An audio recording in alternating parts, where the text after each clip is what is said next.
कर्जमाफीच्या वादग्रस्त विधानानंतर राधाकृष्ण विखे पाटलांकडून सारवासारव आता करण्यात आली आहे। आपला डीएनए शेतकऱ्याचा आहे। विखेंकडून या शब्दात सारवासारव करण्यात आली आहे। आता भाषण करायची पंचायत झाली असं विखे पाटलांनी म्हटलंय। मध्यंतरी मी परवा एक काकरूला कार्यक्रमाला गेलो होतो। तुझा मी जे भाषण केलं दाखवलंच नाही, पण दुसरं दाखवलं की कर्ज काढा आणि माफीची मागणी करा।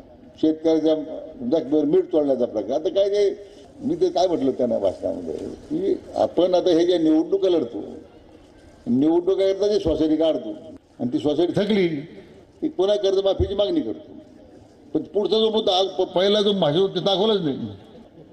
आता बोलण्याची पंचायत घेऊन पुढे भाषणच करेन असं मी ठरवलं आहे। आपला डीएनए शेतकऱ्यांचा आहे। कर्जमाफी संदर्भात विखेंनी केलेल्या वक्तव्याच्या नंतर बच्चू कडू आक्रमक झालेत। विखेंची गाडी फोडणाऱ्याला 1 लाख रुपये बक्षीस देणार अशी घोषणा बच्चू कडू यांनी केली आहे। तर चिथावणीखोर वक्तव्य केल्याप्रकरणी बच्चू कडूंवर मुख्यमंत्र्यांनी कारवाई करावी। भाजपा आमदार प्रवीण तायडे यांनी ही मागणी केली आहे। नाव राधाकृष्ण ठेवायचं आणि कृत्य मात्र कंसाची करत असेल तर हे कंसाची औलाद हाकलून काढा त्या पार्टीतून।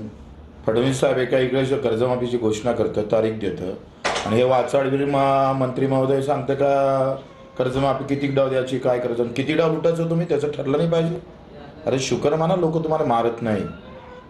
मी तर म्हणतो जो राधाकृष्ण विखे पाटलाची गाडी फोडून ना त्याला 1 लाखाचं बक्षीस मला मी तर फोडणारच आहे भेटला तर, पण हे नालायकी थांबवा, आम्ही सहन करणार नाही। मनसेसोबतच्या युती संदर्भात सध्या कोणताही प्रस्ताव नाही असं हर्षवर्धन सपकाळ यांनी म्हटलेलं आहे। 12 तारखेलाही असा कोणताही प्रस्ताव येण्याची शक्यता धुसर असल्याचं सपकाळांनी म्हटलंय। राष्ट्रीय पातळीवर याबाबत चर्चा होईल असं हर्षवर्धन सपकाळ यांनी स्पष्ट केलंय।